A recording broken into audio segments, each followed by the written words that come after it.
You're watching Breaking Barriers 2.0 with Alia. America में दिन दिहाड़े एक बहुत बड़ा कत्ल हुआ है।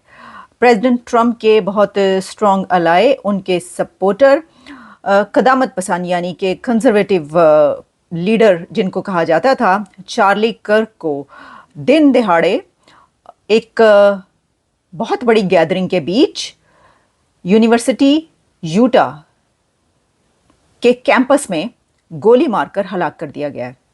और ये खबर जंगल की आग की तरह फैली और फिर पूरे इंटरनेशनल मीडिया और अमेरिकन मीडिया पर इस वक्त ये खबर चल रही है। और चार्ली कर्क के इस कत्ल की, इस मर्डर की या इस किलिंग की वीडियोस वायरल हो चुकी हैं। और उन वीडियोस के थ्रू ये देखा जा सकता है कि बहुत बड़ी गैदरिंग थी। यानी आप ये कह सकते हैं जिस तरह एक सियासी जलसा होता है उस तरीके से वैसा ही एक वो सेशन कर रहे थे। स्टूडेंट्स बहुत ज़्यादा थे, यूथ बहुत ज़्यादा थी वहाँ पर, और हंड्रेड्स और थाउजेंड्स ऑफ पीपल के बीच वो बात कर रहे थे।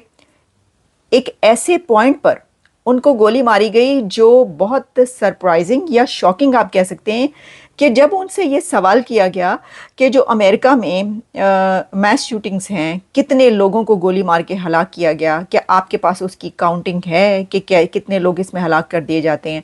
और उन्होंने अभी उसका बहुत ही एक शॉर्ट आंसर दिया था। उन्होंने ये कहा कि काउंटिंग और अनकाउंटिंग गैंग वायलेंस, अभी उनका ये कहना था। ये कह जैसे ही कह के उन्होंने माइक नीचे किया है तो सामने से एक गोली आती है जो कि सीधे चार्ली कर्क के गर्दन में लगती है, उनकी नेक पर, यानी ऐसी जगह पर। ये जो उनको मारा गया है वो ऐसी जगह पर मारा गया है कि उसके बाद बचने के जो हैं वो हालात बहुत ही कम होते हैं। यानी कोई मिरेकल होगा अगर ऐसी जगह पर गोली लगने के बाद और इतनी सीधी स्ट्रेट जो है वो कोई बच पाएगा। चार्ली कर्क को ले जाया गया। 31 ईयर्स के वो थे। उनको फौरी बाद, इसके बाद जब ये हादसा, ये ट्रेजेडी हो गई तो उनको 4 लोगों ने उठाकर उनको गाड़ी में डाला। ये फुटेजेस क्योंकि मौजूद है इसलिए मैं आपको बता रही हूँ। और फिर उनको हॉस्पिटल ले जाया गया, लेकिन हस्पताल में वो ख़त्म हो गए। यानी इतने ज़्यादा ज़ख्म जो था वो ऐसा था कि वो ज़िंदा नहीं रह सके। मेरा तो ख्याल है कि वो रास्ते में ही मर चुके होंगे जब उनको अस्पताल ले जाया गया होगा। आप ये फुटेजेस देख चुके होंगे। मैं अपने इस प्रोग्राम के एंड में, आखिर में, ये फुटेज आपके लिए ज़रूर शामिल कर दूंगी, लेकिन मैं पहले ही बता रही हूँ कि ये फुटेज ऐसी है कि कमज़ोर दिल हजरात को ये फुटेज नहीं देखनी चाहिए। जो मैं आपको इसकी ब्लर करके दिखाने की कोशिश करूँगी, लेकिन वो ऐसा है कि अगर आप ऐसी चीज़ों को देखकर, ऐसी ग्राफिक्स या ऐसे उसको देखकर अच्छा फील नहीं करते, आपसे बर्दाश्त नहीं हो पाता, टॉलरेट नहीं कर पाते, तो आप ये वीडियो मत देखिएगा जो मैं इस उसके एंड में दिखाऊंगी। अब देखिए, ये एक बहुत बड़ा कत्ल है। क्योंकि मैं आपको अगर उनके बारे में बताऊं तो थोड़ा सा ज़रा बात कर लेते हैं कि क्या इस वक्त पब्लिश हो रहा है इस बारे में। प्रेसिडेंट ट्रंप जो हैं उनकी स्टेटमेंट फौरी बाद आई। सोशल ट्रुथ पर उन्होंने इसके बाद एक स्टेटमेंट दी जिसमें उन्होंने कहा, the great and even legendary Charlie Kirk is dead, no one understood or had the heart of the youth in the United States of America better than Charlie. He was loved and admired by all, especially me, and now he is no longer with us. Melania and my sympathies go out to his beautiful wife Erica and family. Charlie, we love you. इसके अलावा भी उनकी जो statement है, क्योंकि उन्होंने record करवाई तो काफ़ी बातें और भी उसके अंदर इन्होंने की।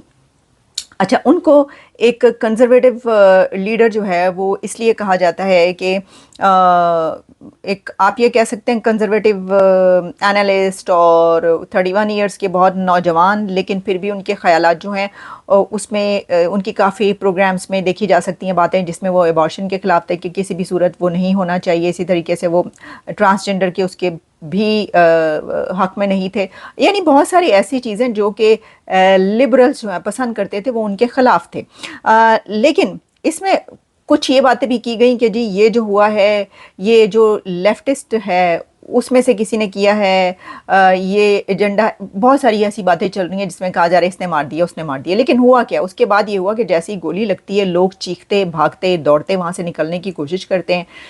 पहले एक आदमी को पकड़ा जाता है जो कि काफ़ी एजड है, यानी एक आप कह लें एक बुढ़े को पकड़ा गया, और उसको जो है फिर थोड़ी देर के बाद छोड़ दिया गया क्योंकि वो साहब जो थे वो नहीं निकले, वो वाले वो बुज़ुर्ग जो थे वो नहीं निकले, यानी नहीं ये हो सका कि उनको उसमें शामिल तफ्तीश और रखा जाता, क्योंकि ये पता चल गया होगा कि भाई इन्होंने नहीं मारी। फिर उसके बाद कुछ देर के बाद पता चला एक और बंदे को पकड़ा गया, लेकिन उसको भी छोड़ दिया गया, कहा गया कि वो भी जो है नहीं है कि जिसने गोली चलाई। और फिर उसके बाद कह रहे हैं कि मैन हंट इज़ अंडरवे, जो है तफ्तीश जारी है और उस बंदे को पकड़ने की कोशिश की जा रही है। तो देखिए इस बारे में हम ज़रा थोड़ी सी बात भी कर लेते हैं अपने एनालिस्ट से, देखते हैं कि वो इस बारे में क्या कहते हैं। इस वक्त मैं बात कर रही हूँ, हमें ज्वाइन कर रहे हैं अंकुश भंडारी जी। अंकुश जी, ये बताइए कि ये जो आज अमेरिका में यहाँ पर हुआ है, ये एक बहुत बड़ा ट्रेजिडी कही जा रही है, सानिया है, और एक पॉलिटिकल एक्टिविस्ट और जो ट्रंप के कहते हैं कि करीबी साथी भी थे, या उन्होंने बड़ी ऐसी कैंपेन्स चलाई थी उनके हक में, उनका कत्ल हुआ है। तो आप इस बारे में क्या कहना चाहेंगे? Charlie Kirk, I have met him personally during the Trump inauguration. I spoke with him for a couple of minutes. Very dynamic, young guy. और it's very pathetic, highly condemned. जिस तरह टर्निंग पॉइंट के executive director, he was actually the creator of turning point USA, और he was just addressing the students in the Utah University जब ये सब कुछ हुआ. His message to the masses at the university level, along with Vivek Ramaswamy.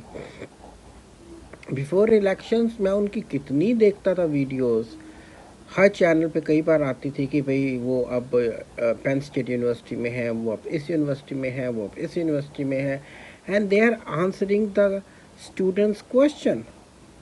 क्योंकि students are the future citizens of, they are the citizens, they are the future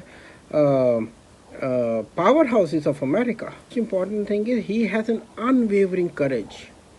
जब मैंने उससे बात करी थी, I still remember we just talked for a couple of minutes when we were entering the arena at the inauguration, and he was leaving. And I saw him, I said, "Hey Charlie." He was wearing an overcoat. I still remember I was also wearing overcoat. It was too freezing cold at that time. Temperature was minus, I think 10 or 12 Fahrenheit. But still he stand for a couple of minutes and talk to me. और उसने कहा, "Okay, I have to go now. Nice talking to you, and we will see each other again." This decision, yes? Is that fair to say? All right, great. So, do you know how many transgender Americans have been mass shooters over the last 10 years? Too many. Okay.